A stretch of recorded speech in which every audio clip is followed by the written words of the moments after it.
Hola, bienvenidos a Entre Semana, donde vemos temas relevantes a la luz de la palabra de Dios. El día de hoy, iniciamos con una nueva serie llamada Bajo la Lupa, donde queremos indagar, reflexionar y conversar sobre conceptos que son bíblicos pero que no hemos profundizado lo suficiente o simplemente los creemos porque sí. Hoy hablaremos sobre la seguridad de salvación. ¿Se puede perder la salvación? ¿Para quién son las fuertes exhortaciones del libro de Hebreos sobre el tema? ¿Cómo afecta esta verdad a mi vida práctica? Acompañemos a Alex y a Marcelo en este inicio de nuestra nueva serie aquí, Entre Semana. Listo, lo hacemos bien porque hacemos 2 veces, y en este caso 3. Estamos teniendo problemas con la tecnología. Eso es lo desafortunado de depender de la tecnología. Sí, tuvimos un problema con la grabación. Se borró ya después de haberlo grabado, pero estamos aquí de vuelta en el estudio y estamos aquí batallando con el equipo. Lo bueno es que ustedes no lo tienen que escuchar 2 veces. Va a ser para ti es la primera vez. Nosotros nos llevamos la carga de hacer este trabajo. Es una labor de amor por todos los que nos escuchan. Lo disfrutamos, sí, lo disfrutamos. Debo confesar que se disfruta y mucho. Sí, sí. Pero bueno, hemos ya anunciado en el episodio pasado de que vamos a estar hablando acerca de algo nuevo. Un tema, lo estamos llamando Bajo la Lupa. Uh-huh. Y a ver, ¿por qué estamos haciendo este tema? Y no es esto un tipo de mitos 3.0. Bueno, mitos tenía que ver con conceptos que tienen algo de verdad, pero que se distorsionan y terminamos creyendo cosas que no lo son. Okay, sí. ¿Correcto? Algo que contundentemente se puede... Sí, es claramente hay forma de decir esto no es algo que tiene un sustento bíblico, que tiene una evidencia exegética. Uh-huh. El último que cerramos de piedra de tropiezo, ¿no? Uh-huh. Que no significa que, como hay algo de verdad, hay un hilo de verdad en los mitos. Por supuesto que la Biblia habla de no hacer tropezar al otro, pero nosotros lo aplicamos a contextos que no van. Quizás mucho del mito tiene que ver con cómo aplico eso, uh-huh, ¿no? Y ahí empieza la distorsión. Sí. Pero Bajo la Lupa tiene como propósito poner sobre la mesa temas que son donde hay acuerdo bíblico en la generalidad. Uh-huh. Pero como es en la generalidad, no hemos hecho el ejercicio o no lo hacemos frecuentemente de ponerlo bajo la lupa, y cuando se pone es cuando vienen esas largas conversaciones que terminan discutiendo, familias separándose, iglesias dividiéndose. Sí, estos temas son generalmente donde se encuentran esas líneas que dividen a iglesias, a denominaciones, y desafortunadamente cada denominación, cada tribu, si podemos decirlo así, tiene su postura. Y está bien tener una postura. Incluso el apóstol Pablo dice, es bueno que haya entre vosotros divisiones o disensiones para que se encuentre el aprobado. Pero el problema es cuando no encontramos, cuando no estudiamos, no ponemos bajo la lupa el tema, llegamos a pensar de que, bueno, como mi tribu cree esto, entonces es lo bíblico. Como esto es lo que mi iglesia enseña, entonces yo estoy bien en ver esto. Y los demás son unos tontos, son herejes. Exactamente. No han estudiado la Biblia, no son bíblicos. Son tratados como herejes, hermanos en Cristo, que tienen una postura distinta. Y lo que en realidad tenemos que hacer es examinar nuestra propia postura y decir, a ver, ¿qué tanto pasa el filtro bíblico? Uh-huh. Hablábamos mucho en la serie anterior de desarrollar un pensamiento crítico, ¿no? De indagar, de investigar, de filtrar con la escritura, de comparar, de evaluar, de volver a leer y volver a contextualizar. Y ese es un poquito el espíritu que dice Lucas ahí en el libro de Hechos, capítulo 17, uh-huh, que tenían los de Berea. Dice ahí en Hechos capítulo 17 que los de Berea, eran más de sentimientos más nobles que los de Tesalónica, de modo que recibieron el mensaje con toda avidez y todos los días examinaban las escrituras para ver si era verdad lo que se les anunciaba.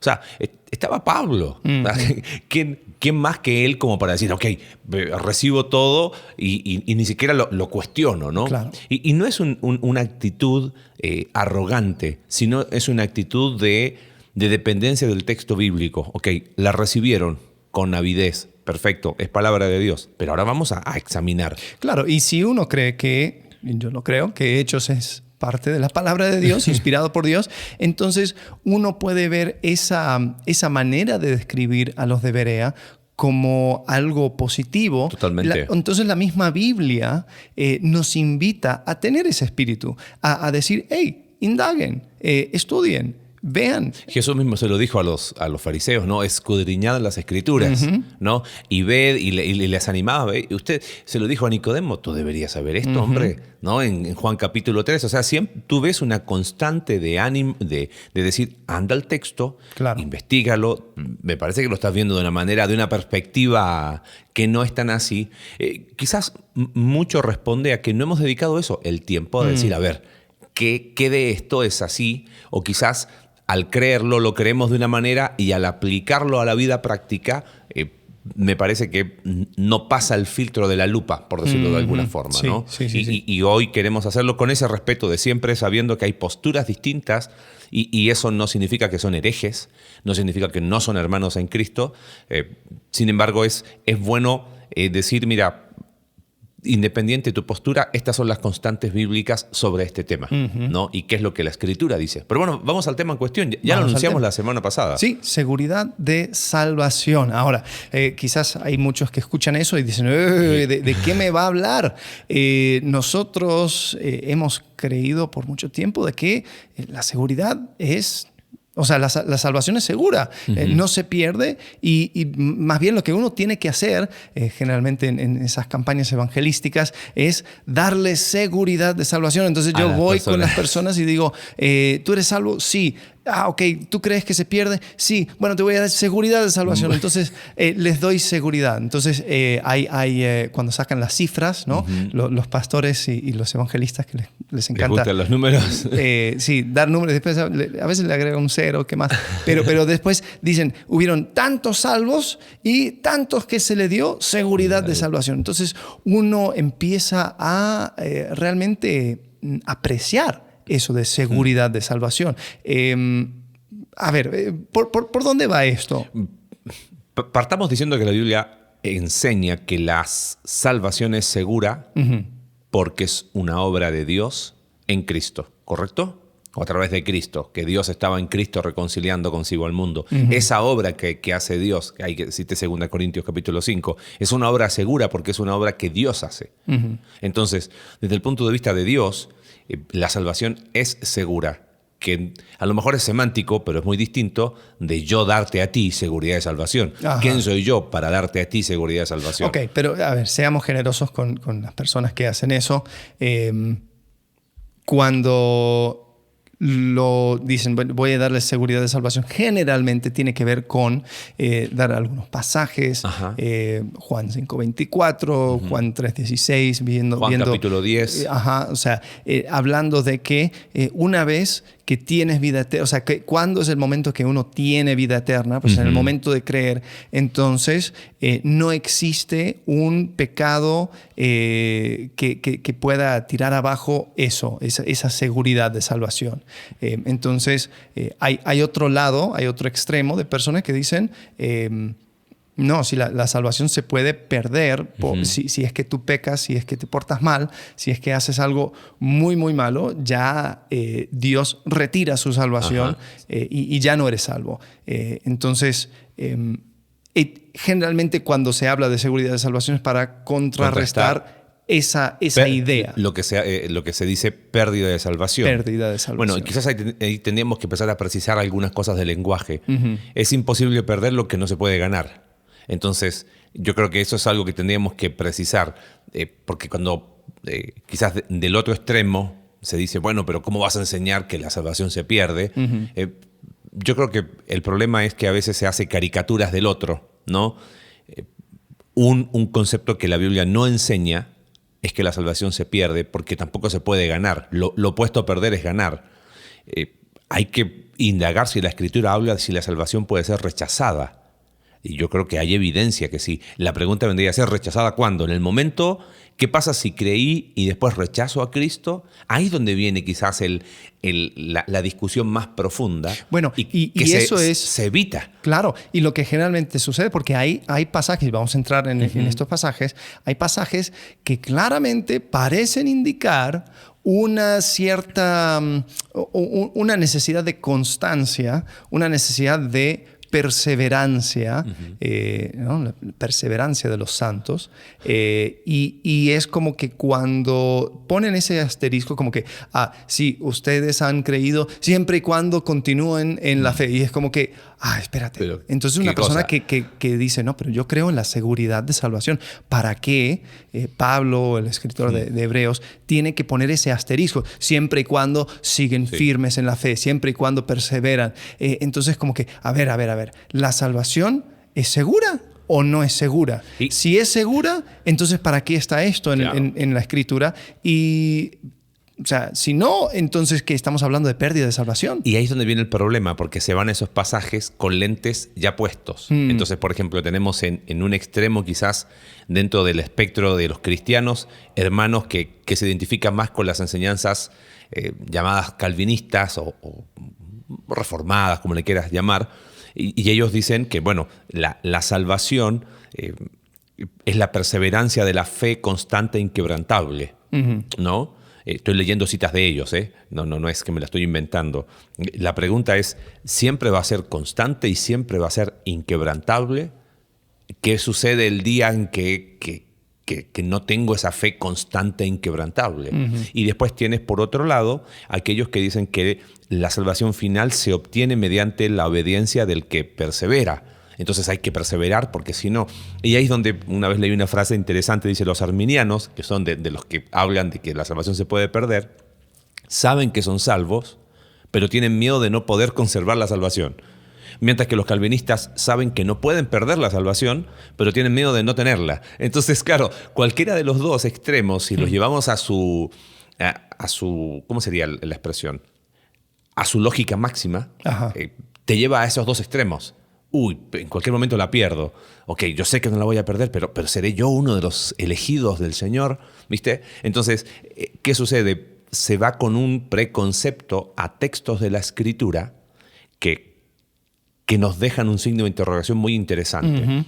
Que, vuelvo a repetir, la salvación es una obra que es segura porque es una obra que Dios hace. Ahora, por otro lado, en el medio hay una posición muy interesante llamada salvo siempre salvo. Okay. ¿Quiénes son los que creen eso? Dicen que tú confías en las promesas de Dios, tú crees en las promesas de Dios, se espera que des fruto, aunque no es garantía, ¿ok? Se espera que des fruto, pero lo que ellos dicen es, si tú oraste, si tú creíste, y sacan textos, conceptos distorsionados aún del texto griego, ¿no? Porque aquel que creyó y una vez y para siempre. Si tú creíste una vez, ya eres salvo. No importa lo que hagas, no importa lo que digas, inclusive no importa lo que creas. O sea, si dejas de creer en Jesús como tu único Salvador, si dejas de creer que Jesús es el Hijo de Dios, es el Dios encarnado, no importa, porque como creíste, de ahí se asegura, se sella y no hay manera de que eso se pueda perder. Bueno, pero no era más o menos un concepto que nos han enseñado de que la vida eterna es eterna. Entonces, si el que cree pasa de muerte a vida, entonces ya en ese momento comienza la vida eterna. O sea, pase lo que pase, no importa lo que creas. Hay una expresión que pienso que a veces la saltamos mucho, que es en Cristo. Aparece constantemente el que cree en Él, el que está en Cristo. Por ejemplo, el pasaje de Romanos capítulo 8, ¿no? ¿Quién podrá separarnos del amor de Dios, obra de seguridad, que es en Cristo? Ok, ¿qué pasa si yo rechazo a ese Cristo? ¿Aplica ese texto para mí si ahora yo estoy decidiendo voluntariamente decir, no quiero estar en Cristo? Cristo no es Dios. Cristo fue simplemente un hombre que pobrecito, los romanos lo crucificaron y estos cristianos le han hecho Dios. Entonces, ¿Cómo poder decir a esa persona, ok, tú tranquilo, no te preocupes, tú creíste una vez, creíste con sinceridad, no se te puede quitar eso? Pero el tema es que la Escritura habla claramente de estar en Cristo, Claro. para que eso sea una realidad. Ok, entonces en Cristo sería la clave para interpretar Yo creería estos que sí. versículos. Pienso que cada vez que la Escritura está hablando de seguridad y salvación, quizás hay que hacer una distinción. En teología se hacen a veces analogías que no ayudan mucho, como que oscurecen las analogías un poco, pero hay algunas que ayudan a aclarar. Pienso que en ese sentido, cuando hablamos de seguridad y salvación, tenemos que distinguir que hay un techo para el ser humano. Sobre ese techo está Dios. La obra que Dios hace en Cristo es segura. Eso no hay... Dios no está diciendo, voy a salvar al ser humano a ver si esta cosa funciona o no funciona. Claro. Bajo el techo, mi responsabilidad es responder con fe a la obra que es segura, hecha por Dios en Cristo. El problema es que a veces nosotros queremos tomar una escalera tan alta como para subirnos al lugar donde Dios está y tratar de explicar lo que sucede en términos de Dios. Y nos olvidamos de lo que corresponde a nosotros. Y lo que corresponde a nosotros es confiar en Cristo, permanecer en Cristo y seguir creyendo. O sea, ahí quizás hay otro punto interesante. Hemos hecho de la fe algo histórico. Ok. ¿Cuándo creíste en Jesús como tu único Salvador? X día, de X mes, de X año. Buenísimo, listo. Esa es tu partida de nacimiento. Ajá. No importa el estado de tu fe hoy. No importa lo que hayas creído después. No importa inclusive si no crees. O hay incluso personas que van, o sea, hay dos extremos en cuanto a un tercero juzgando la salvación de otro. Por un lado, hay quien dice, no, este no es salvo, porque mira cómo actúa. Y después hay otras personas que dicen, este es salvo, porque yo estuve con él hace tantos años, yo oré con él y fue sincero, entonces es salvo. Los dos extremos. Los dos están mal. Claro. Ahora, ¿qué quizás es un par de cosas, lo mencionamos recién? Se espera que el creyente en Cristo manifieste frutos. Se espera. Es lo esperado. De ahí a poner la seguridad de salvación en ese fruto esperado. Leía el otro día en alguien que decía que el tiempo y los frutos van a determinar si eres hijo de Dios. Es un peligro. ¿Por qué? Porque puedo de alguna forma yo decir, bueno, mira, voy a mostrar ciertos frutos como para autotranquilizarme, claro, o tranquilizar a otros. Sí. Se espera, por supuesto. Trato de explicar a veces, nunca se ha visto de un naranjo que aparezca una manzana. No todos los naranjos dan la misma cantidad de naranjas, con la misma calidad y en el mismo tiempo. Pero la Escritura no nos manda a determinar un salvómetro de acuerdo a la cantidad o calidad o frecuencia de los frutos. Entonces, irnos por ese lado, yo creo que ha causado mucha confusión en personas que terminan autoconvenciéndose a través de sus autofrutos porque entran en un, ¿cómo te lo diría? Aún recuerdo años atrás una persona que tenía una posición de esta de, bueno, pero el salvo va a perseverar y va a evidenciar por su fe. Había tenido un fin de semana donde había pecado. Y nos vemos, vivíamos en Argentina en ese tiempo, en el Instituto Bíblico, y él me dijo, Marce, tenemos que hablar, bla, bla, bla, bla. Y llorando, yo veía que estaba realmente compungido. Dice, es que Dios tiene que hacer algo. Dios tiene que hacer algo porque, claro, a la luz de su doctrina, veía su vida y él decía, yo no soy hijo de Dios. ¿Qué? Yo no soy hijo de Dios. No deseé a Dios con la pasión que debería desearlo todos los días. La conclusión de él era, Dios tiene que hacer algo. Ahora yo decía, ¿te das cuenta lo peligroso de lo que estás diciendo? Estás diciendo que la cruz de Cristo no fue suficiente, entonces necesitas que Dios haga algo ahora. Entonces ahí está el problema de llevar una doctrina que a lo mejor no pasa a la lupa bíblica, sino que tiene más sesgo preconcebido, llevarla a su máxima expresión, ¿no?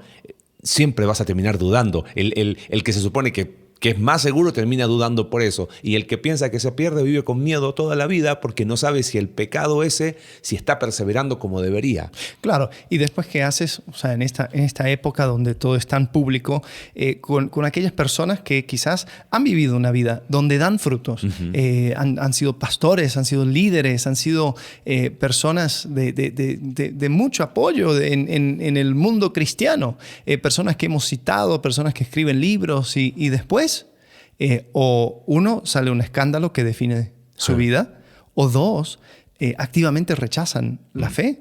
Yo he hecho estudios de libros con los jóvenes, con un libro que hoy en día, el escritor dice, no soy cristiano, he rechazado la fe. ¿Y qué haces con esa persona? Hay quienes ven esa vida y dicen, claramente nunca fue. Es súper fácil ser general después de la batalla, ¿no? Después que te había comprado todos los libros, ahora sí, no. Sí, no. Y todo lo que vivió fue un engaño. Pero después, a ver, o sea, ¿realmente es así? ¿Vas a juzgar la sinceridad de una persona? Pero después hay otra postura, que es la que esta persona rechazó la fe. Y la palabra bíblica o cristiana que tenemos para eso se apostató, es apóstata. Y esta palabra quizás da miedo porque es una palabra que muchas veces tratamos de evitar, y especialmente cuando nos encontramos con pasajes que advierten a una apostasía o hablan de una posibilidad por ejemplo, Gálatas 5:4, aquellos de entre ustedes que tratan de ser justificados por la fe han roto con Cristo, han caído de la gracia. Entonces eso, por lo menos para mí, en mis tiempos, eso fue una causa de mucha consternación, porque decía, entonces la salvación se puede perder. Y viendo esto, parece que hay una advertencia de que, cuidado, hay que ser constante. Bueno, vamos a Hebreos capítulo 6. ¿Te Okay. parece? Porque eso quizás es la advertencia más fuerte. Hebreos tiene un montón de advertencias. Ajá. Y en 6 tira la bomba. Tira la bomba y no solo eso, sino que ese es el pasaje que genera mucha controversia. Y volvemos al mismo problema que decíamos recién. Se va al texto ya con un preconcepto o con una escuela teológica asumida. Entonces, leo el pasaje, Hebreos capítulo 6, leo 4 al 6. Dice, es imposible que renueven su arrepentimiento aquellos que han sido una vez iluminados, que han saboreado el don celestial, que han tenido parte en el Espíritu Santo y que han experimentado la buena palabra de Dios y los poderes del mundo venidero, y después de todo esto se han apartado. Es imposible, porque así vuelven a crucificar para su propio mal al Hijo de Dios y lo exponen a la vergüenza pública. Entonces hay algunos que dicen, mira, esta descripción es de personas que nunca fueron salvos. Los calvinistas dicen, no, estos no fueron salvos, fueron profesantes, por eso es imposible, porque en realidad nunca lo fueron. Eso ya es, y ya vamos a demostrar por qué no está bien, y es ir con lentes. El arminiano dice, ves, esto demuestra que la salvación se puede perder. Pero no está hablando ni de eso ni de lo otro. Hay otros que dicen, ves, esto habla de seguridad de salvación. Lo que es imposible es volver a empezar. Dicen, lo que está diciendo el autor de Hebreos es, como ya son salvos, es imposible que vuelvan a ser salvos. El problema es que si fuese así, se pierde el contexto. Y se pierde la fuerza de la advertencia. Porque podemos hacer un poquito de contexto del libro de Hebreos, porque no podemos analizar el pasaje sin contexto, sino los alumnos de la escuela bíblica nos van a escribir, nos van a reclamar. Pero el autor de Hebreos no está con ellos y describe a estos creyentes que están en una situación muy complicada, probablemente en Roma, donde están siendo perseguidos por romanos porque eran de extracción judía, pero al mismo tiempo eran rechazados por sus familias judías porque eran judíos que habían abrazado a Cristo como el Mesías. Entonces tenían oposición de ambos lados. Estos creyentes tenían un grupo que ya se había apartado. Había un grupo que seguía fiel, pero el grupo del medio estaba ahí vacilando y todo indicaba que estaban por abandonar, estaban a punto de rechazar a Cristo como estaban rechazando los que ya habían abandonado. Entonces el pastor que les escribe, es una carta muy pastoral, es un sermón. Hablábamos una vez de Hebreos, ¿te acuerdas? Es un sermón, si lo lees de una sentada, los 13 capítulos, que son 40 minutos. 40, 45 minutos. O sea, podemos predicar entonces 45 minutos en la iglesia. Y es un ánimo, pero al mismo tiempo una advertencia de decir, están rechazando a Cristo. Y si rechazan a Cristo, para ustedes, por rechazar a Cristo, ¿qué más queda? No hay plan B, no hay opción B si ustedes rechazan a Cristo. Volver, para ellos, era volver a su judaísmo. Claro. Abrazar ese arrepentimiento de obras muertas que habla capítulo 6, primeros versículos justamente. ¿Quieres volver a eso? Ok, ¿sabes qué? No hay esperanza para ti sin Cristo. Y es un problema especialmente en el contexto judío, porque el judío espera a un Mesías. Entonces vas a volver al judaísmo donde esperas a otro Cristo, a otro crucificado. O sea, y creo que por eso dice lo que dice, que estás crucificando, vuelven a crucificar a Cristo para su propio mal. Y es como que ya sucedió, no hay plan B, no hay Cristo 2.0. No, ni siquiera tu judaísmo es sincero, porque estás rechazando algo que ya sucedió. Sí. Entonces, a ver, lo que está advirtiendo es de que si tú rechazas a Cristo, rechazas la salvación. Ese es el punto. Y bueno, podemos indagar ahí un poquito, dado el contexto. Entonces, el autor de Hebreos lo que hace es demostrar, a través de la superioridad de Cristo, no es el tema de la carta, la superioridad de Cristo. El tema es que Dios ha hablado en Cristo. Entonces, si tú rechazas a Cristo, que es los primeros versículos explica eso, estás rechazando la única opción que tienes para ti. Oye, pero esto es mi tradición de miles de años. Bueno, Cristo es mejor que Moisés, Cristo es mejor que esto, pero usa ese argumento para su argumento más grande. Entonces, vamos a capítulo 6, verso 4. Los que dicen que este pasaje no aplica a creyentes, en realidad esta es una de las descripciones más explícitas de que está hablando a creyentes, porque está diciendo que fueron una vez iluminados, que han saboreado el don celestial. Esa palabra saboreado en la Reina Valera se traduce por gustaron el don celestial y aparece en el mismo libro de Hebreos, en capítulo 2, verso 9 creo que es, cuando dice que Jesús gustó la muerte por todos. Entonces, he leído comentarios, ¿ves? Saborearon, o sea, dieron una gustadita a la salvación, pero no eran salvos. Bueno, Jesús no le dio una gustadita a la muerte, Él murió. La misma palabra, tengo que ver cómo el autor la usa en su mismo libro. Entonces, ellos saborearon el don celestial. Es más, dice que han tenido parte, no sé cómo dice la Reina Valera, creo que dice que han sido hechos partícipes en el Espíritu Santo. Y esa palabra también aparece en capítulo 3, que habla de ser compañero con. O sea, si fuiste hecho partícipe, no, pero los que dicen que son profesantes hablan de esta es gracia común. Ajá. Pero es ir en contra de la esencia misma del texto. Bueno, Scott McKnight, un teólogo, escribió un pequeño libro acerca de esto, solamente está en inglés, se llama A Long Faithfulness, y él habla acerca de este tema de apostasía. Y él dice que en estos pasajes de advertencia hay 4 cosas que hay que considerar. Uno, es justamente lo que dijiste, la audiencia. O sea, ¿a quién está hablando? ¿Está hablando de creyentes de verdad? Creyentes, sí, totalmente. Después, el pecado que el autor, sobre el cual el autor advierte. O sea, ¿qué es el pecado? ¿Cuál es el peligro que está diciendo? Hey, cuidado con este pecado. El pecado al cual regresa es incredulidad, es abandonar, es rechazar, ¿no? Después habla de una exhortación. ¿A qué le exhorta el autor? ¿Qué es lo que deberían de estar haciendo en vez del pecado? Y después, finalmente, ¿cuál es la consecuencia si no lo hacen, si no obedecen? Y yo creo que en estas advertencias sí encontramos, habla a creyentes, el pecado al cual le advierta es de apostasía. La exhortación es a creer y mantener firme tu fe. Y después la consecuencia es, si no tienes parte con Cristo. Sí.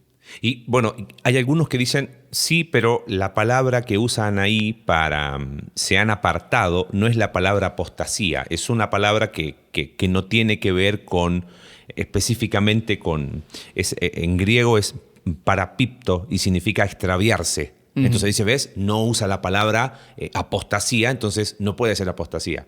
El tema es que la dureza de las descripciones que aparece después, ahí leo un comentario de Gutiérrez muy, muy interesante, él dice, lo que dice después de vuelven a crucificar para su propio mal al Hijo de Dios y lo exponen a vergüenza pública, no está hablando de un pecadito así de, me tropecé. Claro. Pues yo he escuchado que no habla de apostasía porque mira el verbo que usa.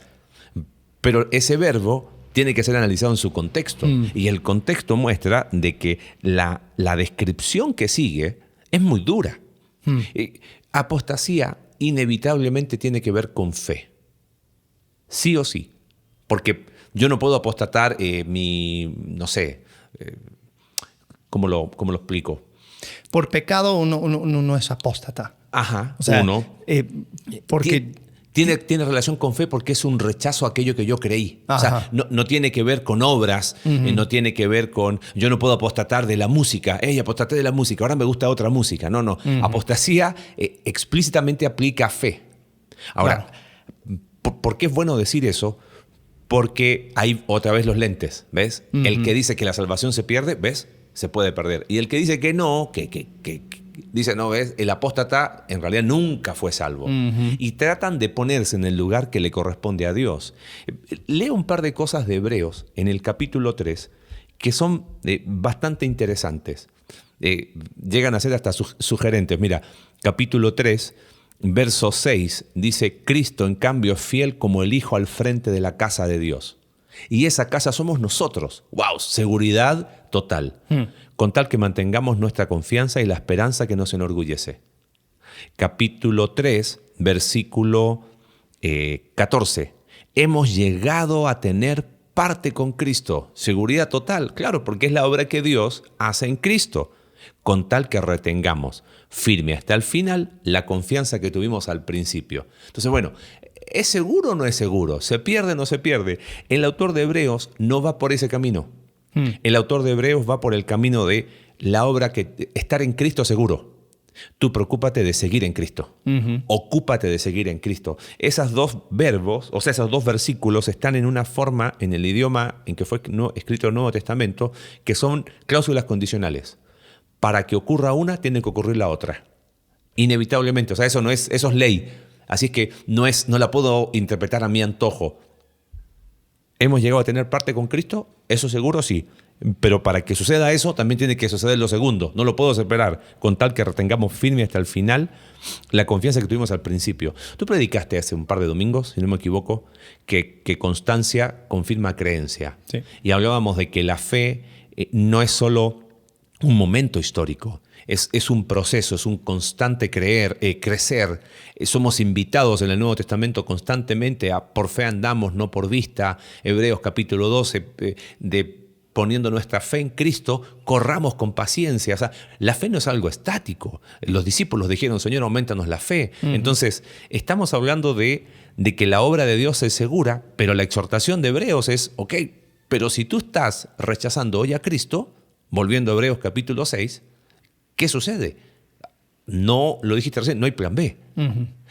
Esa es la esencia del pasaje de Hebreos. Habla a creyentes, estamos de acuerdo ahí. El pecado, como dijiste tú recién, es apostasía. Entonces, ¿pero cuál es la advertencia? Si rechazas a Cristo, ¿hay esperanza para ti? No la hay. Sí, y creo que es importante destacar lo que tú dijiste, ¿no? No estamos hablando en términos ganar o perder. Estamos hablando de términos aceptar o rechazar. Exactamente. Porque ganar-perder no es un tema. Sí, desafortunadamente hay personas erróneamente que creen que la salvación se puede perder a causa de un pecado, a causa de un comportamiento y decir, no, es que tú no sabes lo que hice, es que acabo de hacer algo y no hay perdón para mí. Entonces perdí la salvación. No. Porque tu salvación está segura en Cristo. En Cristo, como dijiste. Sin embargo, sí se puede rechazar. Y el rechazo es diferente que el pecado. O sea, porque uno peca, se arrepiente y sabe que no está viviendo a la medida de lo que debería vivir. Bueno, para eso Dios tiene gracia y extiende su gracia, extiende su amor. Siempre y cuando tú quieras seguir en Cristo y realmente le tienes como objeto de fe. Pero Sí hay un problema con aquellos que dicen, yo rechazo por completo lo que he creído, yo rechazo que Cristo me pueda salvar, que sea mi Salvador, que sea quien dijo ser. Yo no creo eso y qué sé yo. Me dedico a otra cosa, otra forma de creencia. O sea, no hay ateos en el cielo. Sí. No hay brujos en el cielo. O sea, no hay persona que llega ahí siendo brujo, lo que sea, y ya muere y Dios dice, no, pero ¿te acuerdas cuando tenías 4 años? Fuiste a la escuela dominical y aceptaste a Cristo. Entonces, no hay forma de rechazarme. Leo de un autor que confirma tu punto. Dice, en la perspectiva del autor de Hebreos, el verdadero arrepentimiento solo se puede experimentar bajo la sombra del sacrificio de Cristo, puesto que no hay otro sacrificio válido por el pecado. El arrepentimiento, por lo tanto, mencionado en capítulo 6, es imposible porque no hay ningún otro lugar a donde ir en busca del mismo una vez que se ha rechazado a Cristo. El apóstata, en efecto, ha dado la espalda al único medio disponible para obtener perdón de Dios. Ahí está. O sea, rechaza a Cristo, el único arrepentimiento válido es el que se hace bajo la sombra de Cristo. Pero ellos estaban rechazando a Cristo. ¿Quedaba esperanza para ellos? Y creo que tenemos que ser súper contundentes, lo dijiste recién. No hay plan B. No hay Cristo 2.0. Bueno, rechaza a Cristo, ok, pero no importa. Tú, no. Rechazas a Cristo y no hay esperanza para ti. Por eso el autor de Hebreos está con el corazón en la mano y les habla en términos muy duros porque sabía la profundidad de lo que estaban haciendo. Sabían lo profundo de su decisión espiritual. Entonces, con un corazón cargadísimo, les dice, por favor, porque el capítulo 6 sigue ahí, y fíjate, dice, versículo 9, en cuanto a ustedes, queridos hermanos, aunque nos expresamos así, y claro, después de haberle dado durísimo, ¿no? Dice, estamos seguros de que les espera lo mejor, es decir, lo que atañe a la salvación, los anima. O sea, es como que les dio durísimo, pero para hacerlos reaccionar. En el capítulo 10 hace otra vez lo mismo. ¿Pero por qué? Porque veía que seguían cada vez más rechazando uno tras otro a Cristo y sin Cristo no hay esperanza. Y eso tenemos que ser súper contundente. Entonces, hablando de seguridad de salvación, la salvación no se gana, por lo tanto tampoco se pierde, dijiste. Es segura porque es la obra de Dios en Cristo, pero la puedo rechazar. Si la rechazo hoy, independiente de lo que hice ayer, si la rechazo hoy, para ese hoy, no hay esperanza. ¿Correcto? Ahora, ¿qué pasa si después vuelvo a creer? Bueno, ahí es donde otro episodio que vendrá. Bueno, yo creo que es importante eso porque hay un poquito de semántica en esto. Sí hay consecuencias a mi día a día el tener una postura u otra, pero hay un poquito de semántica en cuanto a la solución, ¿no? Porque aquellos que no creen que la apostasía existe y ves a una persona rechazar a Cristo, entonces esa persona concluye, nunca fue salvo. Claro. Lo que dijo antes no fue un engaño, nunca lo fue. Lo que necesita esa persona es a Cristo. Una persona que cree que la apostasía es un peligro real, que puede suceder, que una persona puede rechazar la salvación, diría, antes creyó, hoy no cree. ¿Cuál es la solución? La solución es Cristo. O sea, la solución es la misma. Es mirar a Cristo. Es aceptar a Cristo como el que puede dar la salvación. Depositar tu fe en Cristo. Una vez volver a encontrarte en Cristo. Entonces, para fines prácticos, tanto el que no cree que es posible y el que cree que es posible, la solución es la misma. Sin embargo, ¿cuáles serían algunas consecuencias día a día a creer esto, lo que estamos diciendo? Si la solución es Cristo, la consecuencia práctica positiva es tengo que estar tan cerca de Cristo cada día, y ahí es donde, no es que ahí donde encuentro o aumenta mi segurómetro de salvación, sino sé que estoy en Cristo, ¿ok? Pero ¿qué sucede cuando tengo la posición de que, ok, como yo sé que voy a perseverar, es muy fácil, muy fácil terminar descansando esa seguridad de salvación en tus frutos. Y eso sí tiene una consecuencia práctica bastante grave. porque hay días en los que no vas a mostrar frutos. Si tu tranquilidad y tu seguridad está dada sobre la base de que la fe que salva, la fe que persevera, y constante, inquebrantable y muestra frutos, es muy fácil caer en una religiosidad para mostrar esos frutos que me autoconvenzan que soy salvo. Y eso es súper peligroso, o imponerlo a otros. Entonces, claro, como yo estoy seguro, no veo que estás perseverando en la fe. Y el mensaje que transmito es, hoy tengo que mostrar más frutos. Claro, porque para la persona que, y quizás esto va ligado con otros conceptos, pero para la persona que cree que la salvación es independiente de la creencia, es una cosa quizás que Dios pone sobre ti, pues, incluso la fe se te da. Entonces la pregunta es, ¿cómo sé que estoy en Cristo? Mis obras. Claro. ¿Cómo sé que estoy en Cristo, que estoy perseverando? Entonces, el momento que caigo, la pregunta es, bueno, entonces, ¿estoy realmente en Cristo? Y ahí viene, entonces ahí te das cuenta que sí tiene un efecto práctico. Y el otro que dice que la salvación se puede perder por cualquier pecado, vive con un miedo, vive con un pavor, vive cada domingo es, ok, por las dudas vuelvo a creer en Jesús como mi único Salvador, y hay un miedo constante que no tiene sustento bíblico, dada los textos. Hey, tranquilo, nadie los arrebatará de la palma de mi mano, dice el Señor Jesús, de mi mano, Romanos capítulo 8, nadie nos va a separar del amor de Dios, pero es en Cristo. Ahora, en ese sentido, entonces, ¿dónde encontramos ese punto? Heiser, que es un teólogo que también leemos muchos, él resume este concepto y dice, la salvación es solo por fe.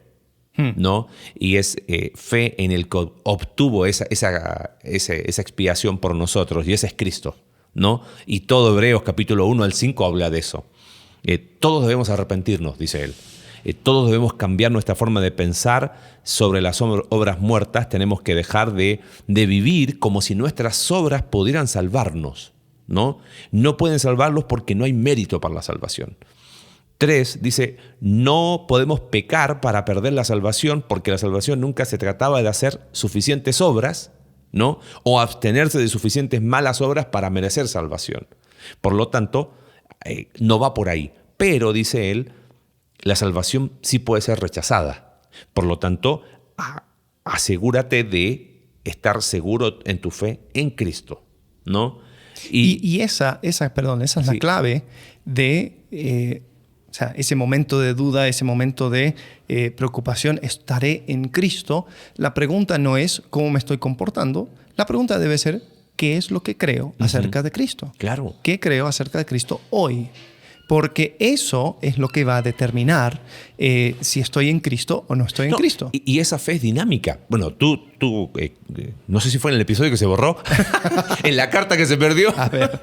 Pero tú hablabas de cómo conociste de Cristo muy niño y de repente... espérame, pero mamá, lo que habías dicho no era lo que yo decía. Y la fe es dinámica. Hoy entiendes cosas que antes no entendías y eso te permite estar seguro, no porque cambió tu fe o ahora hay un día, sino porque la fe es dinámica. Sí, y mucho de mi duda era, ¿será que oré bien? ¿Lo dije bien? ¿Fui sincero? ¿Entendí todo lo que tenía que entender? ¿Habían conceptos que todavía no eran claros? ¿Realmente soy salvo? Y era como que, bueno, voy a volver a orar por las dudas y de vuelta por las dudas y de vuelta por las dudas. Y después llegó un momento de mi vida donde dije, a ver, ¿qué creo hoy? ¿Qué creo acerca de Cristo hoy? ¿Quién es Jesús para mí hoy? Y si eso está resuelto, soy salvo. Sí. Estoy en Cristo. Y ahí están. Tienen que darse ambos elementos, porque no es creer, es creer en Cristo. Un extremo se queda solamente en la obra de Dios. No, porque es segura. Sí, pero no, independiente de lo que yo crea, es que me apropio de esa obra estando en Cristo. Y el otro exagera el lado humano. Se dan ambas. Algunos le llaman eso contradicción. Carson le llama misterio. Creo que misterio es una palabra que aplica un poquito más. Es el misterio de somos salvos por estar en Cristo, por creer en Cristo. No es mi fe la que me salva, no hay mérito en mi fe. Fe es la respuesta a la obra consumada y acabada de Cristo, pero son ambas. Si no creo, Bueno, es lo que dice el autor de Hebreos. Si no crees hoy, si estás rechazando a Cristo, cuidado. Sí. ¿No? Sí, y creo que cabe también decir de que no estamos hablando de duda, ¿no? Sí. Duda es algo constante en el ser humano. Duda es algo o sea, en realidad la duda es una invitación a profundizar. Cuando hay duda, eso es bueno porque nos invita a resolver un tema que todavía no está resuelto. Por dudar, no pierdes la salvación. Por dudar no implica un rechazo de la salvación. Totalmente. Es simplemente decir, a ver, ¿qué con esto? Cuando hablamos acerca de apostasía, estamos hablando de un rechazo deliberado, diciendo lo que yo antes tomaba como cierto, lo declaro como mentira. No es, tengo dudas. Claro. Si tienes dudas, buenísimo, resuelve tus dudas. Háblalo, compártelo, trátalo. Pero no creas que el momento que entré en una duda porque vi un documental acerca de los aliens y ahora no sé qué onda con esto. Bueno, resuélvelo. Pero creo que eso es importante porque nuestra seguridad está en Cristo y pues si no rechazamos deliberadamente a Cristo, pues podemos estar seguros. Así es. Así que bueno, gracias por acompañarnos el día de hoy. Si hay dudas, que nos escriban. ¿Okay? Escríbenos. Recuerdo que tenemos el Twitter, Entre Semana CB. Si incluso quedaron cabos sueltos o había un texto que tú dijiste, con este texto mato todo. Pues mándalo, vamos a seguir la plática. Próxima semana, ¿qué tema? Elección. Bueno, ahí nos vemos entonces. Esperemos que podamos seguir aprendiendo juntos en esta nueva serie Bajo la Lupa. Hasta luego. Gracias. Gracias por acompañarnos en un capítulo más de Entre Semana.